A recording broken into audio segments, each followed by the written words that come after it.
جناب رسول صلی اللہ علیہ وسلم جمعے کی نماز پڑھا رہے تھے، ممبر پر کھڑے ہیں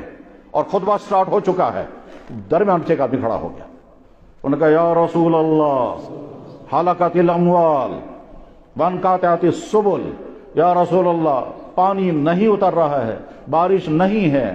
مال برباد ہو رہے ہیں، انسان پیاسے مر رہے ہیں، زمینیں خشک ہو گئی ہیں، چلنا پھرنا مشکل ہو گیا ہے، جن راستوں سے ہم چلتے تھے راستے میں کہیں پانی ہوتا تھا، راستوں میں پانی نہیں ہے تو چلنا پھرنا بند ہو گیا ہے، ہم کہیں جانا چاہتے ہیں اتنا پانی نہیں ہے جو ساتھ لے سکیں، راستوں میں بھی پانی نہیں مل رہا ہے تو تباہی مچ گئی، فادعوا اللہ، اللہ سے دعا کریں۔ تو جناب رسول اللہ صلی اللہ علیہ وسلم نے اسی خطبے میں دعا شروع کر دی، تمام صحابہ بیٹھے ہیں اور اللہ کے نبی صلی اللہ علیہ وسلم دعا کر رہے ہیں، جب دعا چل رہی ہے اور بارش برسنے شروع ہو گئی، صحابی کہتے ہیں ما رأینا فی السماء قزعة من سحاب، ہم نے تو آسمان میں اس سے پہلے کوئی بادل دیکھا ہی نہیں تھا۔ تو کہتے ہیں سلا کی پہاڑی سے، مدینہ شریف میں چھوٹی پہاڑی ہے سلا، آج بھی ہے وہ پہاڑی، کہتا سلا کی پہاڑی سے بادل کا ایک ٹکڑا نمودار ہوا، اور بادل کا ٹکڑا نمودار ہوا مثل ترس، ترس کے برابر، یعنی آپ سمجھیں کہ جتنی بڑی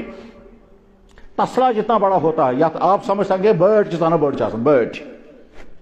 اتنا بڑا بادل کا ٹکڑا نمودار ہوا، یہ بادل کا ٹکڑا اوپر آیا اور اوپر آسمان پہ پھیل گیا، اور پھیلنے کے بعد برسنا شروع ہو گیا، برسنا شروع ہو گیا، اللہ کے نبی علیہ السلام وہیں خطبہ دے رہے ہیں اور پانی کے قطرے یہاں سے گرنے لگے۔ اسی بارش کی حالت میں ہی نماز جمعہ ادا ہوئی، بارش کی حالت میں لوگ اپنے گھروں کو پہنچے اور بھیگتے ہوئے پہنچے، ایک ہفتے تک لگاتار بارش برستی رہی، بارش برس رہی ہے۔ اگلا جمعہ ہے، جناب رسول اللہ صلی اللہ علیہ وسلم خطبے کے لیے کھڑے ہو گئے، جو ہی آپ کھڑے ہو گئے تو وہ صحابی کھڑا ہو گیا، یا تو وہی صحابی کھڑا ہو گیا یا دوسرا کوئی صحابی، لیکن بخاری میں حدیث ہے باب الاستسقاء میں، امام بخاری رحمہ اللہ تعالیٰ نے تمام حدیث کی کتابوں میں بارش اتارنے کے لیے دعا پڑھنے یا دعا کرنے اور نماز پڑھنے کا جو تذکرہ ہے اس کو کہتے ہیں ابواب الاستسقاء یا صلاۃ استسقاء۔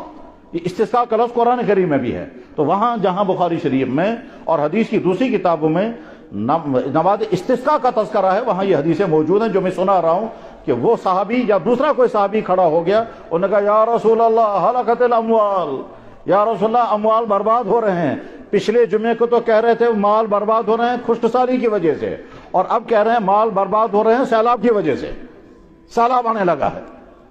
یا رسول اللہ ادعو اللہ، یا رسول اللہ دعا کو روک دیں، یہ اللہ تعالیٰ دعا فرمائے بارش رک جائے، آپ علیہ الصلوۃ والسلام فرمایا ہوا علینا ولا علینا، یا اللہ بارش ادھر برسا دیجئے ادھر برسا دیجئے، یہاں نہیں۔ اب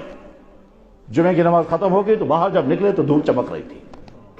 وکانت المدینہ تو مثل جوبہ، اور مدینہ جو ہے وہ چمک رہا تھا کیونکہ ایک ہفتے تک بارش برستی رہی ہے اور سارا دھل چکا تھا، فضا صاف ہو گئی تھی۔ پھر صحابہ کہتے ہیں ایک مہینے تک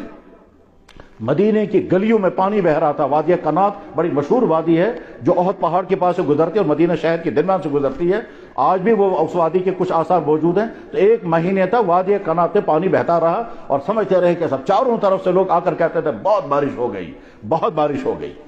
یہ جناب رسول اللہ صلی اللہ علیہ وسلم کے مبارک زمانے میں واقعہ پیش آیا اور حدیث کی تمام کتابوں میں موجود ہے۔ ظاہر ہے اللہ کے نبی علیہ الصلوۃ والسلام نے دعا فرمائی اور اسی وقت بارش شروع ہو گئی اور اس کے نتیجے میں مدینہ سیراب ہو گیا۔ تب امت کے لیے کیا پیغام ہے؟ تو جواب ہے امت کے لیے پیغام یہ ہے کہ جب تمہیں کبھی اس طرح کی مشکل سامنے پیش آ جائے تو وہی طریقہ اختیار کرو جو جناب رسول اللہ صلی اللہ علیہ وسلم نے اختیار کیا تھا اور حضرات صحابہ کرام نے بھی کیا تھا۔